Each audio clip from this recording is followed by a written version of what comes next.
looking at some of the challenges, I'm sure most of you here are well aware of these, is that there have been significant issues of political and economic governance in many countries in Africa that have weakened the ability to govern not only agriculture but the countries as a whole.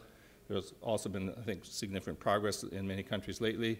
The HIV/AIDS situation still is a major drawback in terms of not only health and the productivity of individual people, but in degrading the overall human capital, not only high level in terms of agriculture, research and development, but reducing the labor availability in agriculture as well.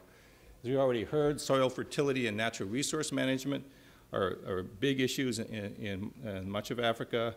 The soil quality is generally much less favorable towards agricultural production than in most of Asia, and precipitation is much more widely much lower in many regions and much more variable than the key production areas of Asia and Latin America. And that's further exacerbated by, as we heard, weak property rights for land and for water as well.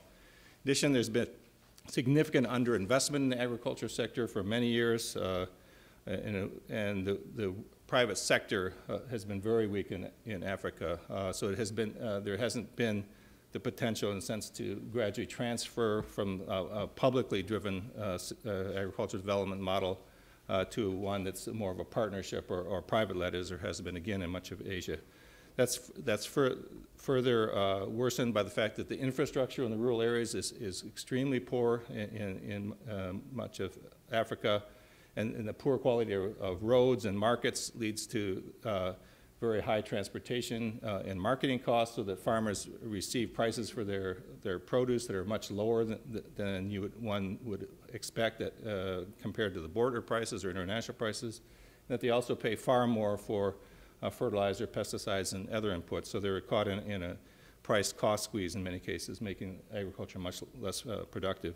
Well, those things have added up to very slow agricultural productivity growth as well as slow income growth in recent years, until recent years at least. Under current trends, under current investments, current population growth rates, we project up to 42 million children still malnourished in 2020, so actual increases from now. But that in fact investments in policy can make a big difference. That you can cut that down to about 16 million by 2020 with these strong policy reform investments and reduction in population growth. And, but again, if there's even further decline, which is always possible in the political economy we're faced internationally, things get much worse. So the two key foundations that we find in these scenarios is the improved agricultural productivity growth, which also then drives economic growth in most of these countries because of the high proportion of the rural economy that's in agriculture, and the increased investment in human resources, which together with that economic growth has both direct improvements in health, but also helps reduce the population growth rates.